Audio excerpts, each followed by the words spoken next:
You're listening to the RITE Retirement Show. The 70% of people out there listening to the show today are going to need some level of care. It doesn't necessarily mean that 70% are going to end up in a nursing home, but 70% of people will need some assistance out there. The biggest fear is running out of money for the retiree, but what we see is not enough people spend enough of their money. Chris prides himself in what matters to you. This is the RITE Retirement Show.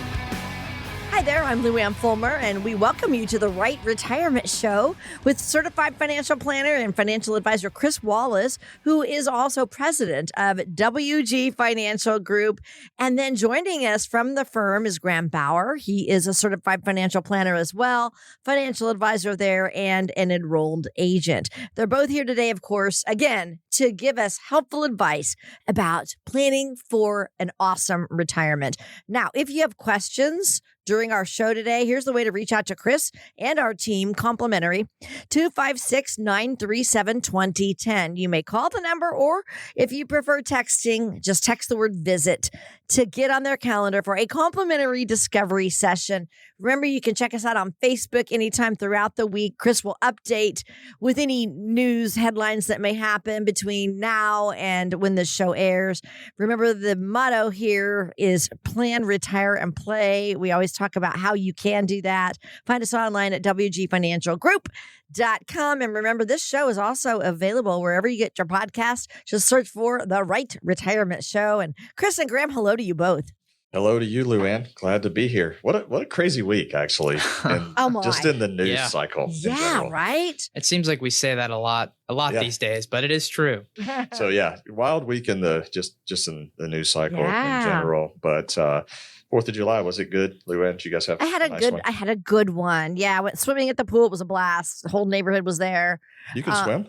I can. You know how to swim? Okay. I'm a swimmer. I just learned last week. You did not. You still have all your fingers, right? I have everything. Yes. Okay. It's dangerous out there. It is a little dangerous out there. It got a little loud when we were watching fireworks in my daughter's neighborhood, and I decided, okay, Bobby and I both were like, I think we've had enough. It was pretty loud, man. Those big booms, those ones that just go boom, they've gotten louder. Graham, you've seen the backup Terry reel, right? The back it up, Terry. Put it in reverse. Put it in reverse, Terry. Terry, put it in reverse. Oh my goodness, it's so fun. Every 4th of July, I think about that. I do. So there was no backup Lou Ann. No. Nobody's screaming backup Lou Ann. Oh my! It sounds like somebody shot off a big one. So we need to send you that reel. We'll do that after the show. Send me that reel. It's really, really funny. Graham had it pulled up, I think, yesterday at the office. Okay. Some people at the office hadn't seen it. They were getting a kick out of it. So, all right. Speaking of real talk. That's a great segue. Real talk. Great segue. So I happened to be on the 4th of July on Facebook's doom scrolling, as we like to call it. And I ran across a reel that I said, you know what? Hey, I sent it to you guys, and Lou Ann, you responded back, why are you working? And I said, this is the 4th of July. He's sending me something on the 4th of July. Yeah. But I wasn't working. Okay. I was scrolling, and that popped into my feed, and I was like, oh, this will be a great real talk. So I sent it to you. You responded right away. Graham didn't respond until like 4 days later. Because he really wasn't working. He wasn't near his phone. I think I liked it. I think I hit you with one of those little thumbs up or something like that. I did. Which, by the way, the thumbs up is the most passive aggressive emoji out there. Well, I think it is if you send a thumbs up, but if you just the little thing that hovers above the message. Just put a heart on it and be done with it. Yeah, but I don't love everything. Chris wants you to love everything. To me. Like when my employer sends me a reel about that we're going to talk about the radio on 4th of July. I don't know if I love that. Maybe I like it, but he's not going to love it on that day. He's like, whatever. Feels like I'm blowing you a kiss for that or something. Oh yeah. Do that. All right, I'm turning red here. All right, so let's go ahead and get into real talk. The one that I sent was it was called This Account. And they actually call it a program in the actual video that we watched. It's TFRA, Tax-Free Retirement Account. Ooh, sounds really cool. Ooh, nice. Yes. Who wouldn't want one of those? Exactly. Except it's life insurance. Oh. So the video that I sent you guys was a link within a reel. So I watched the reel. I watched the female walk through like these different like pros and cons, really mostly pros about this type of account. And then I started digging through the profiles. Like, I'm going to be nosy. Yeah. Like, is this person licensed? Are they just insurance only? Let's find out what it is. And so I went through, and I won't even tell you all of the things. None of them is really bad. It's just all insurance stuff. And all they do is promote insurance. And so one of these links was to this TFRA that sent you out to YouTube. And we went and took a look at that. And as we watched the video, I don't know if you caught it, but it said, most financial advisors don't know about this account. That's why you've never heard of it. The TFRA, the tax-free retirement account. Yeah. And then it went on to say, most financial advisors don't even know how to set one of these up properly. And I'm thinking to myself, it's just a whole life policy with a cash value component or a universal life. And then it says less than 7.07% of people have this type of account.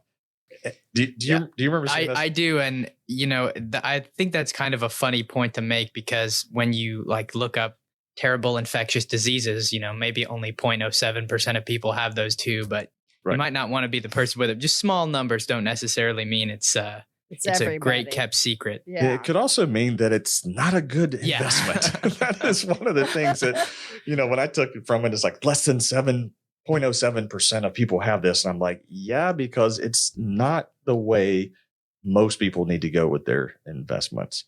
And then through the video, they went on to kind of really be kind of harsh towards 401ks. Number one, they're taxed heavily. You can't access at any time. You have funding limits. Goes down with the market, which, by the way, when things go down, they also go up. And then it's reportable to the IRS. They really played this account up as like, this is the greatest thing ever. And the more and more I watch, because I watched this thing like 2 or 3 times, and I was like, this is great marketing. It was done with like animation, like cartoon, but to the person that doesn't know any better, it would sound great. I mean, who doesn't want to save on taxes? I mean, I think most people, want to save on taxes, but to put your money into this life insurance type product, I don't know that that's the best option for a lot of people. So not a fan of this reel, the TFRA, even though it sounds cool. It's acronym. It's kind of cool sounding. Not a fan of that. I don't know if you have an opinion on it, Graham. If not, we'll move into Fed talk this morning. Yeah, I think, setting, well, obviously RA just stands for retirement account, but I think having an RA at the end of something almost makes it sound a little bit more like it's an official retirement account that you could have through your employer, similar to, some type of IRA or Roth IRA. But yeah, you see these things, and, if you're someone that understands what you're looking for and has, understands the industry, you know what they're actually saying. But I do agree to the average person, it could be, it could be pretty convincing, even if it wouldn't be necessarily the right direction that everybody needs to go in. Exactly. No, exactly. So with that, we'll move from real talk into Fed minutes. And we received a phone call yesterday. Sounds like the DoD Army decided to put out a Vera VSIP. And so we got a call yesterday on that. So on that, I don't think that they've offered this type of arrangement. I don't know, Graham, was it 2013 or 2014? Yeah, it's been over 10 years. It's been a long time ago, right? Yeah. So there's, the government still is looking at ways to reduce headcounts. And so you're starting to see this expand a little bit more, probably into an area that, by the person we spoke to, they didn't expect it, just because it had been a long time since they had offered something like this. We also mentioned last week that there was a time when you worked for the federal government, you didn't have to worry about this type of thing. You got a job at the federal government, you were going to have employment for the rest of your life, you're going to have pension, healthcare, et cetera. And now they're still looking to kind of reduce headcounts there. So if you're a federal employee, you can give our office a call at 256-937-2010. We'll be happy to sit down with you. I know a lot of you have been to these classes where they bring in and I'm doing my little quotations, a so-called expert to talk about the federal benefits, many of which don't apply directly to you. So what we do at the office is we just offer a personalized discovery session where we collect some data.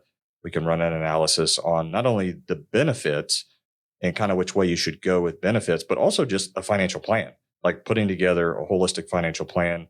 As many of you know, we have 4 certified financial planners on staff, and we do more of a holistic approach. And so if you'd just like more of a personalized session, you can give our office a call at 256-937-2010. Can I throw in one more quick thing about the Fed, this before we move on? We have a lot of employees who are federal employees, and a lot of them who know other people in the federal government. And I'll just say I have it on decent authority, I would say pretty good authority, that this VSIP that they've offered right now is probably the max they're going to do in, at least on the DoD side. They're not offering a deferred retirement program right now. And technically the DoD VSIP fare can get up to $40,000. But from, what I've heard, what it looks like, this is probably the best offer that's going out, unless just no one decides to take it and they really need to cut people. But I do think it is a pretty good opportunity for people who, especially those who were already thinking about retiring or thinking, maybe I just need a little more to kind of nudge me into retirement. And like I said, there's a good chance it'll be, probably the best offer if you're thinking about trying to hold out. Yeah, I think to your point, I think it's really good for those that are in that window. Yeah. Like, maybe you're in that last year and you're planning to retire at the end of the year anyway, or maybe sometime in 2026, maybe this incentivizes you to go ahead and take that option and kind of move out the door. Regardless, you can give our office a call. We'll be happy to talk to you about what we think, and we can kind of make it personal. So with that, we can kind of move into the next part of the show, which again was a busy week, not only from just a news standpoint, but on July the 4th, the OBBB was signed into law, which included several tax changes. And Graham and I thought it would be a great idea to go ahead and take, what was in there for the most part, not every little piece, but for the most part, go through this and make sure that we can kind of help the listener understand the benefits of it. Right. So, I love it. I'm so excited to talk about this One Big Beautiful Bill Act. Yes, the One Big Beautiful Bill. And I tell you, the name, I don't know what you think, Graham, but the name it's kind of annoying. It's cheesy. If I'm being honest. It's so cheesy. Yeah, it's one of those things, sort of like when you go to a restaurant and you like want to order something, and then you have to ask for like a side of boom boom sauce or something. Where you're like, I just feel kind of weird saying that, when I address it. I kind of agree where, it's not my favorite name to say, but it's law now. So no, but it is so Trump. It is. It is so Trump. You can tell he named the bill. Of course he did. Yes. One Big Beautiful Bill. Yeah. So what does it mean? Let's kind of dig through this. So we have some notes prepared. And we actually, the day after, we actually sent notes to all of our current clients. So they got kind of a preview of this. So we're going to talk in more detail. Yeah. Yeah, we're on top of stuff at WG. That's what we do. That's how we roll. That's how we roll. All right, big thing right off the bat, the marginal tax rates stayed the same. So the 10, the 12, 22, 24, 32, 35, and 37, they all stayed in place. Now, why is this important? Well, it's some of the lowest tax rates in history. And so these brackets are put in place. They are permanent. So let's talk about what permanent means. Permanent doesn't mean permanent. Darn it. But wait a minute. I thought permanent means permanent. Yeah. Why are we calling it permanent? Yeah, it doesn't. It means permanent until some other congressional party comes in, maybe another administration, another majority, and they vote to change it. So it can be changed. It's really not permanent. It's not permanent. It's permanent until it's not. Yes. So maybe we can say it that way. Okay. Yeah. I think kind of an interesting indication of maybe, and I think the listeners will see this as we go through, a lot of the law changes are temporary law changes. The marginal one is, quote permanent with quotation marks. But a lot of them run through 2028. That's kind of a very common theme with a lot of them. So I feel like that is in some ways a realization that, nothing's permanent in government. I don't think 60 years from now these will still be the tax rates. But, and I'm sure this is what you're getting into, that it does certainly keep a window that has been open for, however long it is for some creative tax strategy and planning. Yeah, I think the next 3 to 4 years are really good. Like really good, because there are some things we're going to go through here in just a minute that I think are awesome. But to your point, Graham, you mentioned the brackets are permanent until they're not, with quotations, as we said. But some of the things within the bill are really through 2028. Now, why is this? Personally, and again, gospel according to Chris, it was because Trump ran on certain promises. So he was able to put things in this bill to basically say promises made, promises kept. So a lot of the things, no tax on tips, no tax on overtime, being able to deduct auto interest. These are all things he mentioned on the campaign trail. And I believe personally that he was able to get the bill passed by saying, okay, guys, listen, and I'm paraphrasing here, and I will not try to talk like Trump because I'm terrible at voiceovers. But essentially, when they're negotiating, he's like, guys, 3 years, 3 to 4 years. And then when I'm out of here, these expire. So it basically, he made some promises. He was able to get them voted into law. When he's out of the office, they'll also expire as well. So that's just my personal opinion on how he was able to get all of the votes and get it passed. So a couple of things on the tax brackets that I feel like is pretty significant. So the reason this is great for really anybody, in my opinion, but specifically those who are in the 12, the 22, and 24 brackets today, because the 12 bracket would have become the 15, the 22 would have become the 25, and the 24 would have been the 28. There would have been some bleed over there.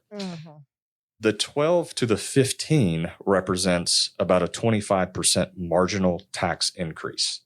So the 12, the 22, and the 24, I think we can all agree on this show that would represent the middle class. Right. Do you kind of agree with that? Luann? Yes, right. I'm just making sure you're still with us. I didn't know if you meant that for Graham, but I agree. You agree as well. Yeah. Okay, so the 12 becomes the 15. That's a 25% jump in marginal rate. The 22 to the 25 represents a 14%, and the 24 up to the 28 represents a 17% jump in marginal rate. Wow. So these rates staying the same are important for those individuals. The 10 is the 10, so there's no change there. The 32 would have become the 33, and the 35 stays the 35, and the 37 would have become the 39.6 if these brackets were to have expired. So that middle class tax bracket, again, the 12, 22, and 24, I feel like this is fairly important there in terms of keeping tax rates low for a little bit longer. So let's move into the retiree. So one of the things that Trump ran on was no tax on Social Security. Remember him talking about that? Yeah. And okay. I was asking you specifically on that one, Luann. Okay, yeah, because my husband still thinks that it passed, but go ahead, explain. Yes, it did not. Yeah. It's murky. It's but murky. It 100% didn't pass. So I want to make sure. Yeah, it wasn't even in the bill. It's not in the bill. Explain why. Because there's something called the Byrd Rule. And without getting too much into the weeds on the Byrd Rule, when I say the Byrd Rule, it was established back in the mid 80s, and I'm talking about BYRD. And I believe there's some senator that it's named after. Yeah, it was Senator Byrd. Was it? Okay. Yes, it was a senator. And essentially what the Byrd Rule says, and I'll just kind of, just give you like the quick and dirty. They can't change Social Security with a budget reconciliation bill like this one. And the OBBB was part of was using the budget reconciliation process. So they couldn't change Social Security. So what they did to get around this was they increased the standard deduction or they gave an additional standard deduction for those that are 65 and older at this point. So when we're looking at the 65 and older standard deduction, Graham was kind enough and ran some numbers for us. The first thing that they did was they did increase just the basic standard deduction in 2025 up to $31,500. In addition to that, when you're 65, you get an additional $3,200 of additional standard deduction when you hit 65. As a married couple, yeah. Yes, as a married couple. Thank you for pointing that out. And then if you're a married couple, now you get, and you're above 65 or older, you get an additional $12,000. So you basically get a standard deduction of $46,700. Now, this is significant, and it has nothing to do with Social Security. So you could be 65. This is why we wanted to do the show, because this is going to answer a lot of questions for a lot of people. And then people are going to say, you know what? Let's call them. They know, they're up on things. They know what they're talking about. So it has nothing to do with Social Security. So you could essentially be 65 years old this year, because the IRS is going to look at your birthday on December 31. And you could take all of this deduction, especially if you're a married couple, both 65 and older, but you could still be deferring Social Security. Okay. So the reason this has no impact on Social Security, because if you were 62, you don't get any of this that we're talking about. You just get the straight $31,500 standard deduction. And if you're 62 and collecting Social Security, it don't matter. You're still getting that 30% penalty that we always talk about on the show, and you're only going to get the $31,500 standard deduction. So I'm hoping that clears up a lot of the questions that'll be kind of floating around. How much do we get? Do we still get the $3,200 as a married couple for just being 65? It's our understanding, yes. And then you get the additional $6,000 per person, which equals $12,000.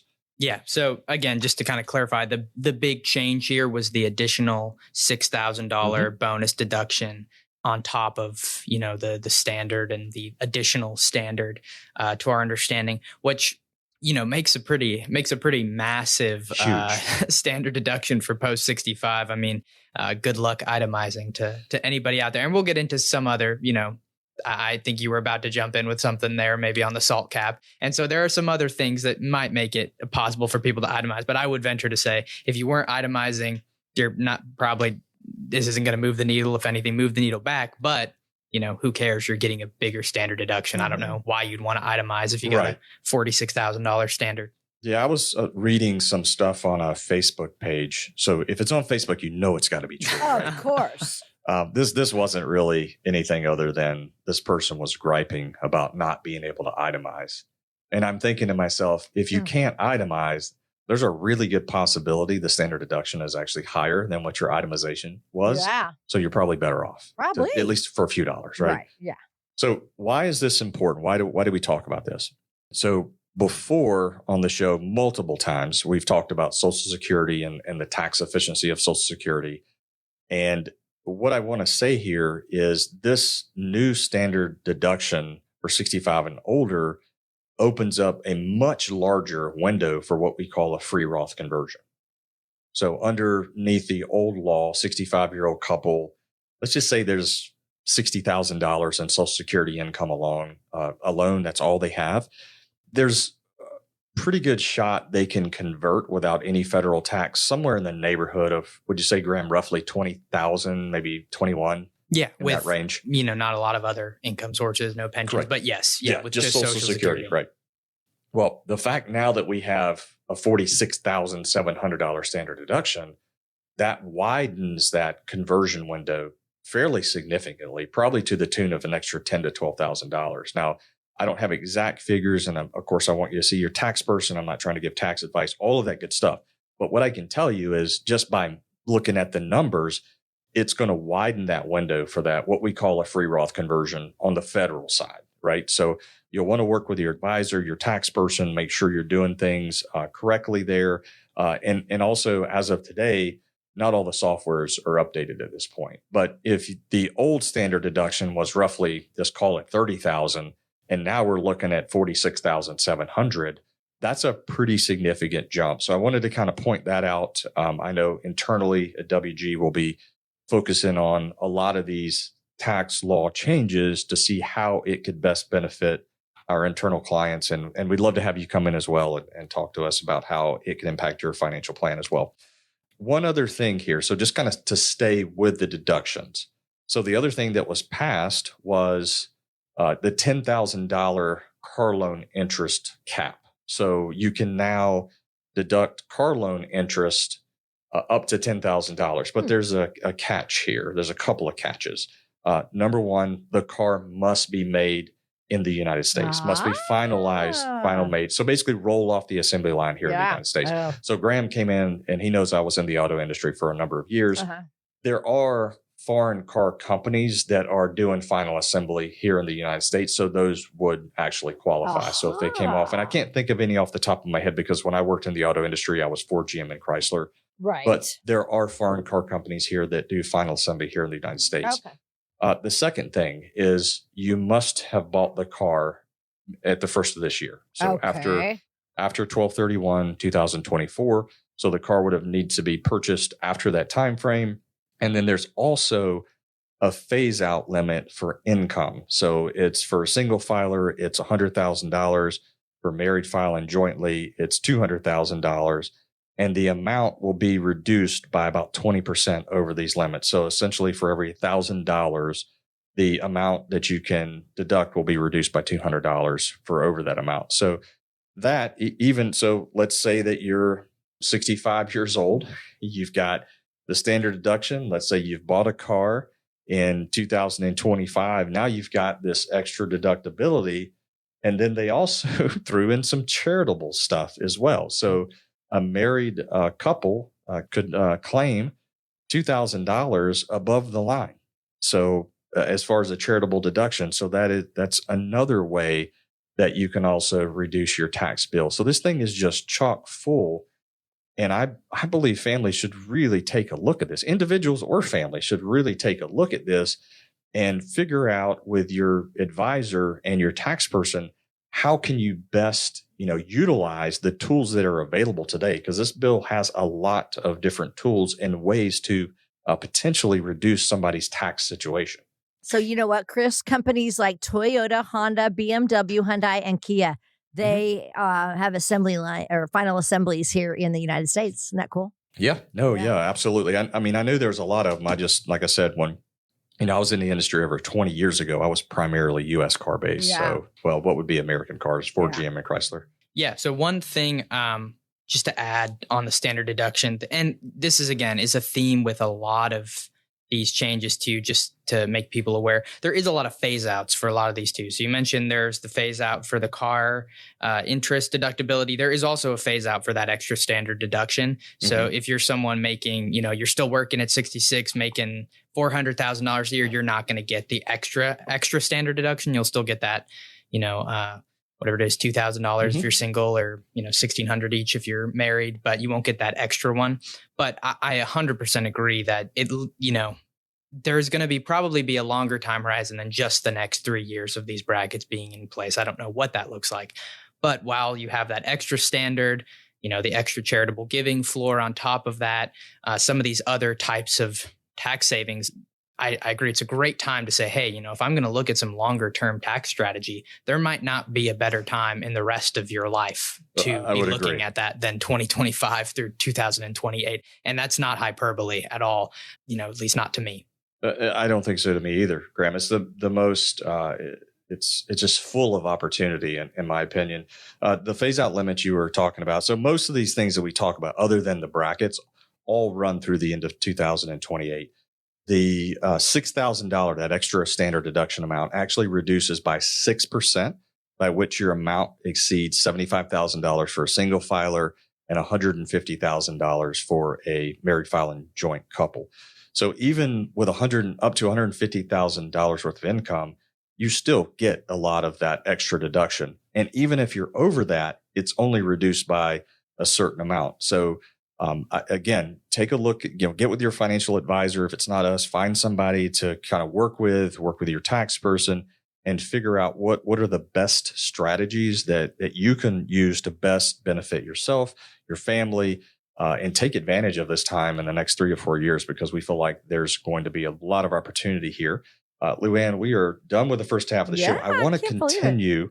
Yeah, I want to continue. We still have more to go. We want to walk through other parts of this bill, and then we'll get into the normal show. But I just felt like, because this is new, this is a great opportunity for people to really get some questions answered and stay off the internet. And again, if you're catching the first half of the show on the way to church, we appreciate you listening. Give us a call, 256-937-2010. If you want to catch the back half of the show, step out to Apple Podcast platform or Spotify, and you can catch the whole show there. Again, our number is 256-937-2010. Are questions about your financial future, such as, have I saved enough? Or will my retirement last, keeping you up at night? Text VISIT to 256-937-2010. That's text VISIT to 256-937-2010 and schedule your consultation today. Are you a federal employee feeling pressure from the early retirement offers like VERA, VSIP, or the Deferred Resignation Program? Recent government initiatives have introduced significant changes to federal retirement programs, making employees feel pressured to consider early retirement or face potential layoffs. At WG Financial Group, we help guide federal employees through these uncertain times. Our team understands the complex federal retirement systems and can help you make informed decisions. Call 256-937-2010 to schedule your complimentary discovery session with us today.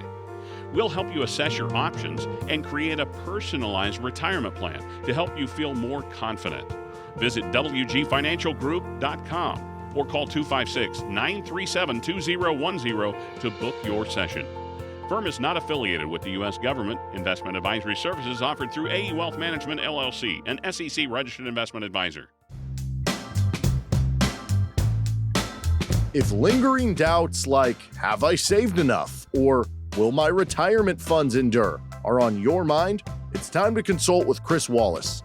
Text VISIT to 256-937-2010. That's 256-937-2010 to book your appointment and get the answers you need.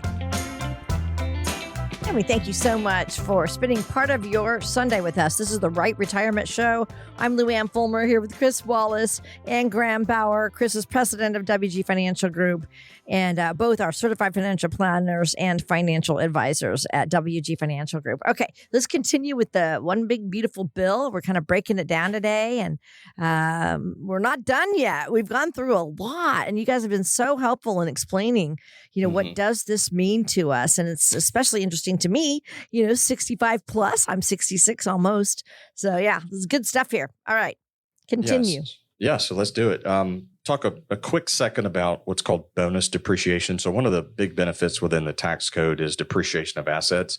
So like when you have a residential rental property, you can depreciate that property over, I think it's 27 and a half years. And now the bonus depreciation is back at 100%. So they'd kind of phase that down to certain percentage levels. And this change in the tax code actually brought it back to 100%. The catch here, because there's always catches with these things, is the asset purchased needed to be put in place on or after January the 19th, 2025. In our opinion, this could really provide some beneficial tax planning opportunities for rental property owners that have bought rental properties here in the last 2 to 3 months. And then you can kind of couple that with something called cost segregation, and you could probably get some nice tax opportunity there. Going to move into EV credits. I want to say electronic vehicles, but it just sounded weird to say that. But this is probably why Elon got upset. Because, well, part of the reason he got upset, I'm sure there were multiple reasons, but the EV credits. So there's all these good things in the tax bill, and they took away the EV credits at the end of September, which I don't know how most of the listeners are going to look at that. I actually didn't like that one. Because I don't, because, obviously oil and gas is great. But I'm not opposed to basically generating or developing other sources of income and ways to just power life in general. And if you look at the grid that China is doing versus what we're doing, I think that's a problem long term. And I won't really go down that path right now. I just didn't like that they ended that. I also didn't like that they ended the energy efficient home improvements and residential energy credits at the end of the year as well. I do think that where possible, if you're able to do some solar things at the house, in my simple mind is like, how can that be a bad thing, right? That only helps. Yeah. And how could that be a bad thing? So anyway, those are taken away. I wasn't a big fan of that, but it is what it is. And I think that probably got under Elon's skin a little bit. Oh, yeah, it did. It certainly affects Tesla stock and the company in general a lot, because those credits, they were I think they were a big help in getting more people to, buy an EV. I forget exactly. I think, was it like $7,000 or $8,000 or something for first year EV tax? Wow. It was pretty big. Yeah. I don't remember exactly what it is. But to be honest, like I don't own a Tesla. I own a gas car. Either. But I don't know if you've ever ridden in one, and I'm not promoting, the listener to go buy a Tesla, but they're a sweet car. Yeah. Like my friend of mine has one, and I went for a ride in it. First of all, they're wicked fast, like break your neck, whiplash fast. and just the inside of it was really cool. It rode really nice. Anyway, enough about Tesla, or any other EV rather, because it hit all of them. It wasn't just Tesla; it hit all the EVs that are trying to make a name for themselves. So the other thing that Trump ran on was no tax on tips. So here again with a catch, up to $25,000. I actually didn't think this is a big tax hit overall. Just because I don't think tips, for the most part, especially cash tips, I would just be inclined to think, again, just my simple mind is the cash tip probably doesn't get reported. That is kind of the funny catch-22 of this is that, you have to report the tips to your employer in order to get the deduction. Yeah. So, I've never been a server that worked for cash tips, like truly paper cash tips before. But yeah, there's still FICA tax on the tips that you report, just no federal tax. But I actually will say, from what I heard of how they were going to do this, it was different than what I thought. I was under the impression that this would be like an itemized deduction, but it's actually an above the line deduction. It's an above the line, right? Yeah, so you can still take the standard on top of this. So for people who were pretty low income working for cash tips, it's probably not going to change a whole lot if they weren't paying a lot in taxes. But for people in the, I would say $50,000 to $80,000 range that, do have cash tips. And I was a little confused by this at first, but when they say cash tips, that also counts when they turn that screen around to you and say, do you want to, it's just going to ask you a few questions. It counts those too. Those are considered, quote unquote cash because they're not like property or something. Yeah. But, I know it's a lot more of that than it is paper cash these days. Yeah. Let's talk just a sec, as you mentioned above the line, right? So let's talk for a second about that. So the listener understands that. The meat on the bone is above the line because that's a dollar for dollar reduction to your gross income.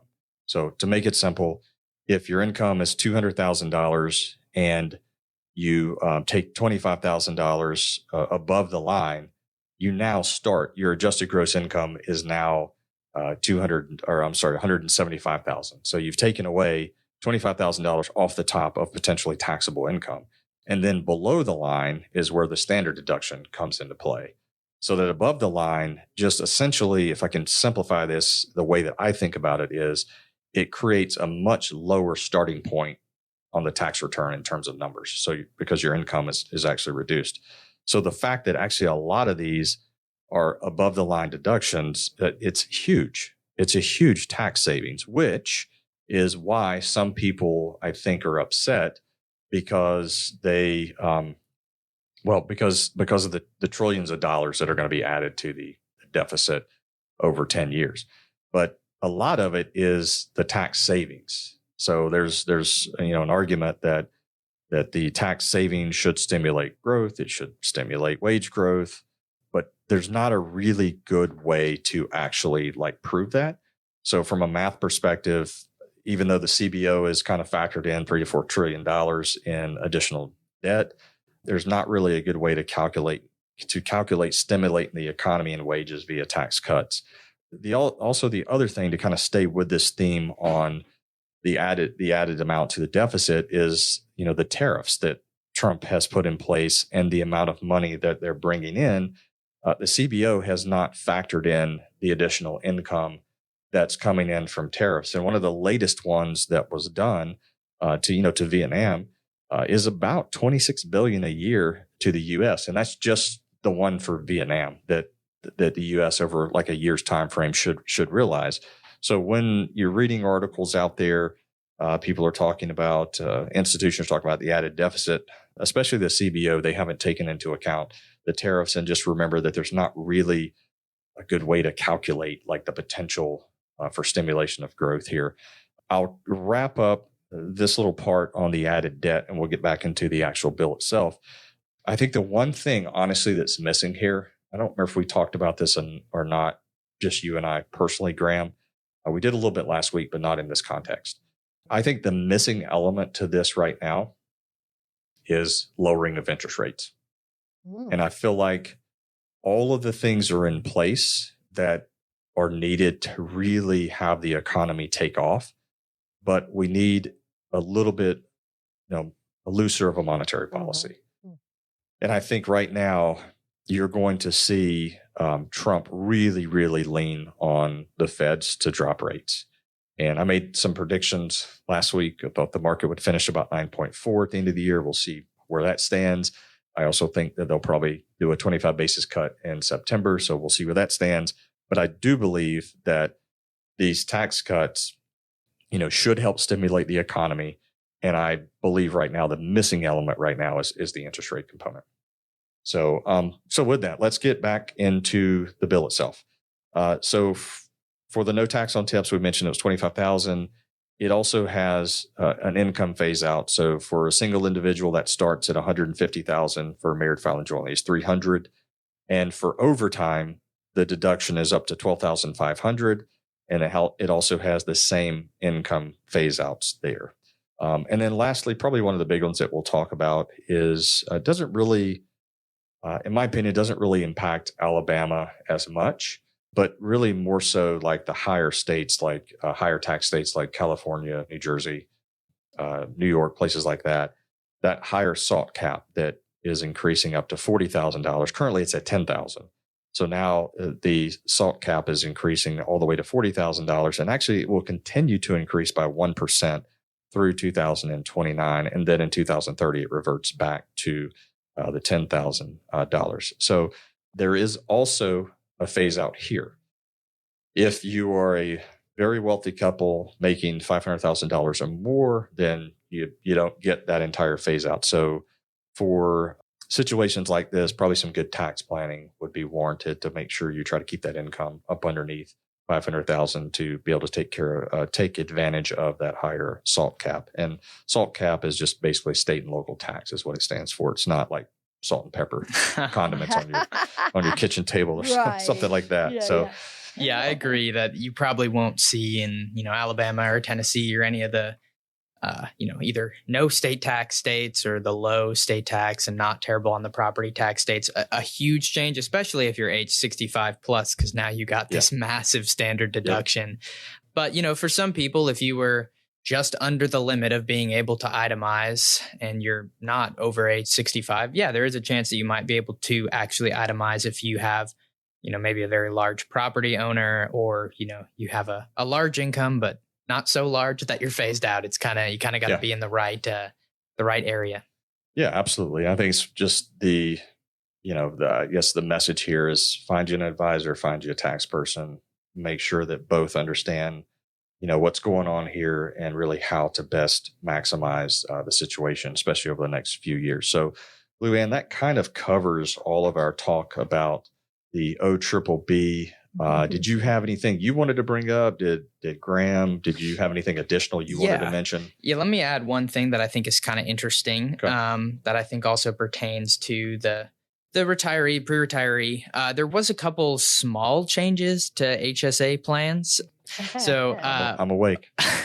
One of the changes was direct primary care can now be implemented without like affecting HSA eligibility.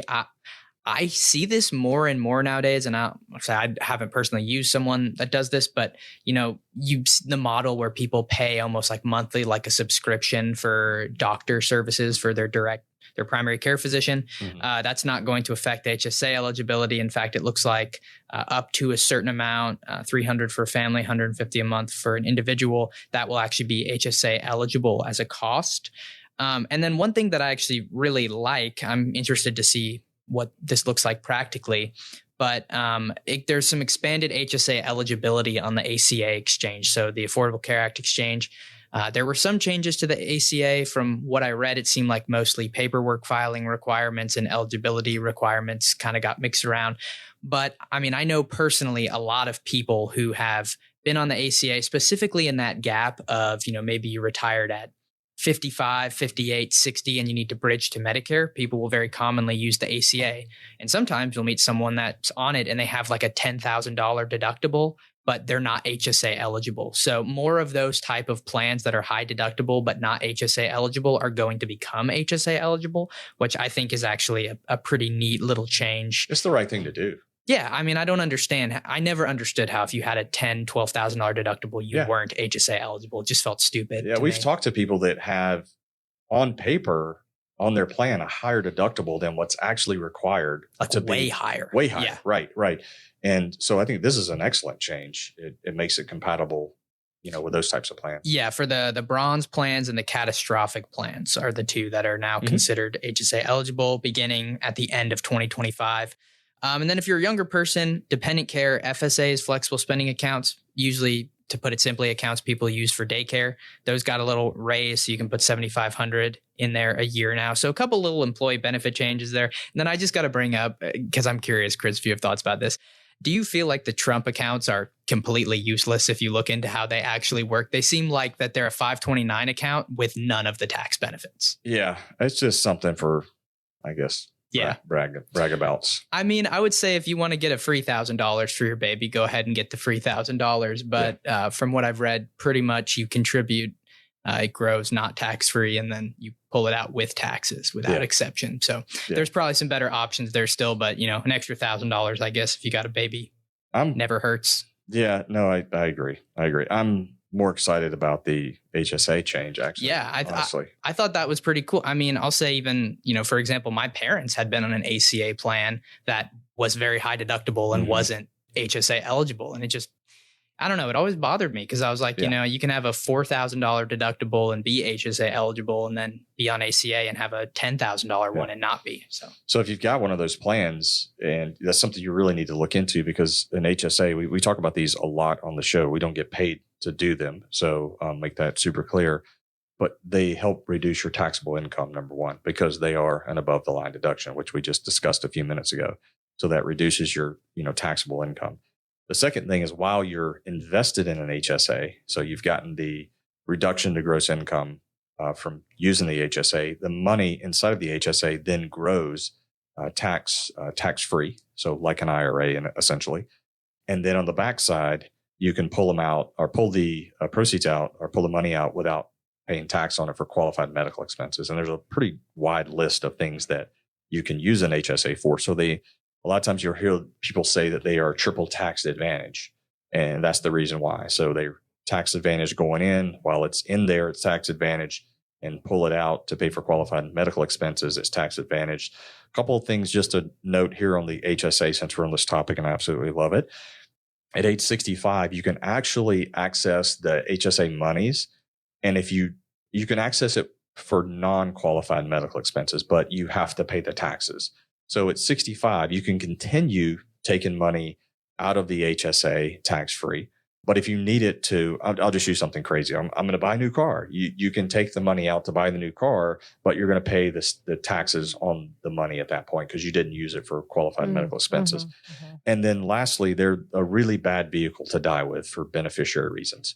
So if you're going to have an HSA, which we believe in, we want you to use that HSA. So whether you pay for your medical expenses, pay for your long-term care premiums, whatever the case may be, we want you to kind of use that bucket of money up, because if you die with it, your beneficiaries have to pay the taxes in the year of death. So, and if you have, 80 grand in an HSA, which not a lot of people do, but if you did, it's quite a bit of money that's stuck in one. I do have a couple of clients with a lot of money, and I've told them in meetings, past meetings, we need to spend that money, like for medical, like now, because you got a lot of money trapped in there. Wow. And we want to use that. So yeah. And one other smaller thing, and not a lot of people probably end up doing this because it's a lot of grunt work. But if you're an HSA freak like we are sometimes, maybe you'd like to know this. You can also save receipts for medical care that you had in the past and reimburse yourself from your HSA later on. So for example, like if you had a baby and got a $5,000 bill from the hospital and you don't want to pay that out of your HSA because you want it to keep growing today, if it were today. You want it to keep growing today and for the future, you can save that bill. And then, when it's later in life and you want to pull the money out to buy something different for $5,000, you can reimburse yourself tax-free if you keep that receipt. So that's correct. I'm sure there are some people out there that have, that are privy to this and have massive bins of receipts that your beneficiaries are going to have no idea what to do with when you pass away. But it is a cool little trick if you have the dedication.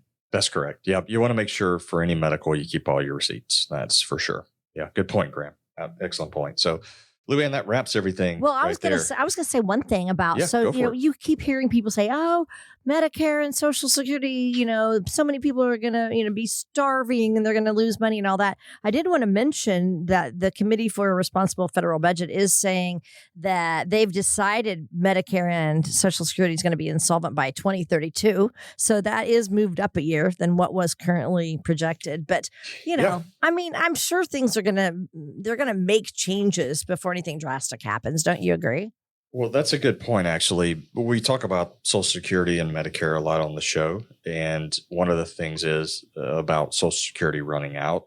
But, we've been hearing this for quite a long time right now. So there will have to be something done to prolong Social Security.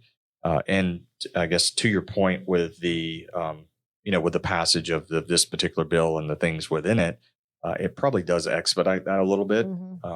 So yeah, they'll do something. I don't mean to sound nonchalant about it, but I just believe that, I've said it before, the party that's in office when barrel's about to run out, they're going to pass the bill and get it done. And then they'll say, yay, we saved Social Security. And we're going to be like, yeah, but you made us hang on until the very last minute when you should have done something 10, 15, even 20 years ago. And that goes for the lawmakers, everybody, right? Yeah. Yeah. I mean, just look at the whole debt ceiling thing. How many times in the past 10 to 15 years have we had to endure, there's a government shutdown because we got to raise the debt ceiling? It's so because dumb. They're not fiscally responsible. Right. They do a poor job managing money. And the same thing's going to happen with Social Security. And I will shut up and get off my soapbox right now so we can move on. Okay. So as my little 4-year-old granddaughter would say, hey, I have an idea. What's the idea? Let's do it. I want to do Think Fast. Okay. I want to go to that, looking at the time that we have left. And I just love to do this one anyway. This is where I give you bullet point questions and you have to quickly answer for me. Okay. Man, I just went through a lot of information and now you're asking me to think fast. I'm going to make you think fast. Yeah. And Graham too. Both of you. I want you to both we're both answer. Thinking real slow right now. I know. I need some coffee. Oh, wow. Okay. No time for that because we are on the air, but okay. So I just think it would be fun for our listeners to this is just a get to know you better. And if we have time at the end, I'll ask some other questions, generic questions about retirement. But okay, here we go. I want each of you to answer this question. Okay. All right, here we go. Think fast. Okay. What's the best vacation you've ever taken? Graham, I'll let you go first. Okay. I would say probably we had a really great trip in Europe a couple months ago, and that was super fun. But probably still our honeymoon, getting to go with Western United States, Yosemite, Zion, Colorado. I love going overseas, but man, do I love the Western U.S. So that's probably my favorite. Okay. Chris. So Graham, even though you ran out of gas. Didn't run out of gas. The car broke spark down. plug blew and it was 128 degrees outside Nevada. Yeah, that wasn't a fun day at all. But every other day, I mean, we were back on the road 12 hours later. Yeah. So as far as my vacation, Jennifer and I had the opportunity to go to Barcelona back in 2013. Yeah. So that was a lot of fun. We got to ride bikes in the city. I thought it was great. The old architecture, the churches was great. We've done Italy as well.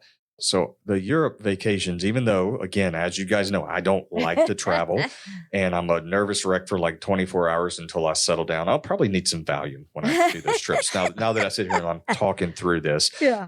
But yeah, probably Barcelona was great. Okay. Love it. Okay. What food could you eat every single day?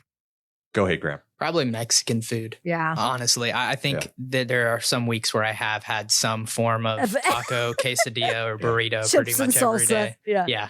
Yeah. Pizza. Pizza.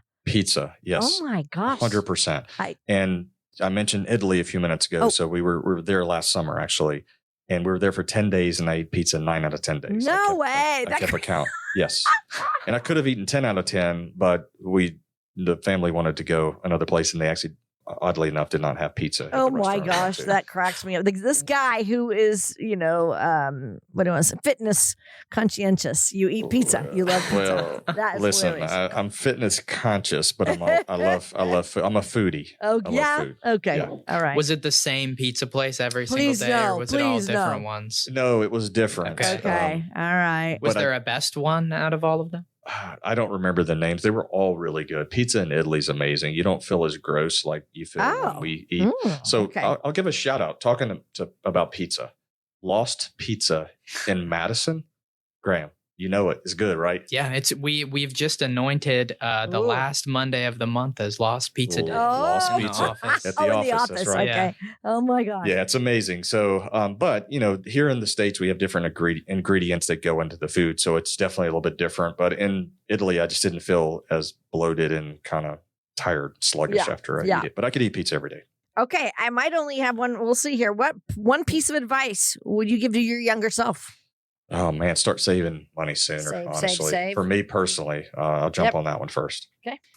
I feel like I am my younger You self are your right young- now. It's like, what advice would I give me? Yeah. I don't know. That's kind of a hard one. Maybe buy. Well, I don't know if I can say that on the radio. I was gonna say a certain like stock or cryptocurrency Oh. back in Oh, yeah. 2010. Oh Yeah? for I don't know sure. if I can It's say okay. that for compliance reasons, but I know that's a maybe kind of a shallow answer. But Wish you would have. I haven't had enough time to make enough mistakes. But give me some time. I'm sure I'll make some. Yeah, we Oh, got time my. for one or two more. Okay. We're good. Okay. So I have to ask this one. Go to karaoke song, Graham. I've never sang karaoke Yes, in my you life. have. Graham, If I I'm was eyeballing you, young man. if I was to do karaoke somewhere, Yeah. I don't know. Maybe I'd go with I'd probably go with like a Frank Sinatra or an Harry Connick Whoa. Jr. I'd probably go like a big band tune. I feel Oh, like I love that's it. maybe just like My Way or something like that. Yeah. Love it. So oh, I don't Chris. sing karaoke, never But have. That's if- the honest truth. I don't dance either. I'm like boring. All I know is like finances. So Well, will you give us a but- song you sing in the shower and pretend it's karaoke? this is embarrassing, but I like Sharp Dressed Man by ZZ Top. That's a good one. That's a good Yeah, one. man. No, Love ZZ Top. By the way, they Love they it. do not get along. Those two. Aw, I Those two hate do that. not get along. They actually travel separately, That's all that sad. stuff. What? Oh, Let's try to get one more real quick. This is All kind right. of fun. You got one more? What's your favorite way to unwind after a long day? Oh, Facebook scrolling. I don't know. No. No, that's not an answer. That's not a Graham. Go ahead if you know. We have a really nice park that backs up to our neighborhood, and we like to go on hikes. This time of year is kind of miserable, but when the weather's nice, that's probably my Yeah. favorite. Love it. Yeah, and maybe my wife might listen to this episode, or I might encourage her. Hey, you should catch the tail end of the show. Yeah. It's really great. I do enjoy walking with my wife and my dog. I think that's a great way after a long day to unwind. I know that last night actually we went on a walk, and it had been just a really good Monday. Work was great, and we just had a really nice, relaxing stroll. So.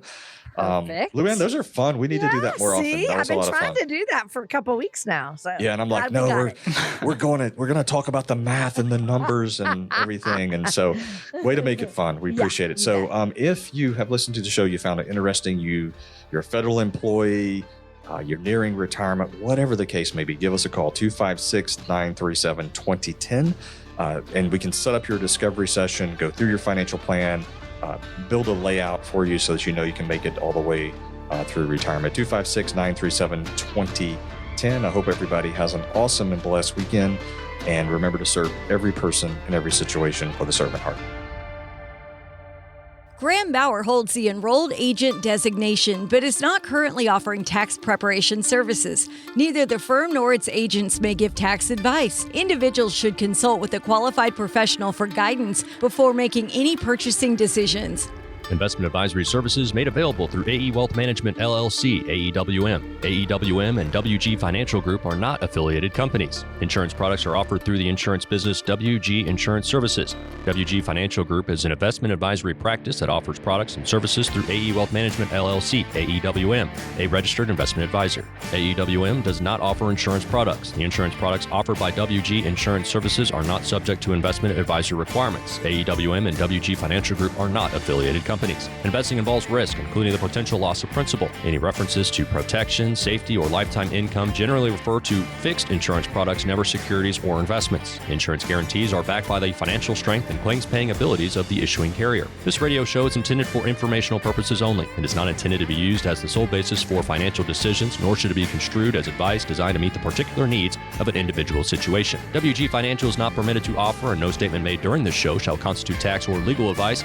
Our firm is not affiliated with or endorsed by the U.S. government or any governmental agency. Information and opinions contained herein provided by third parties have been obtained from sources believed to be reliable, but accuracy and completeness cannot be guaranteed by WG Financial. This radio show is a paid placement.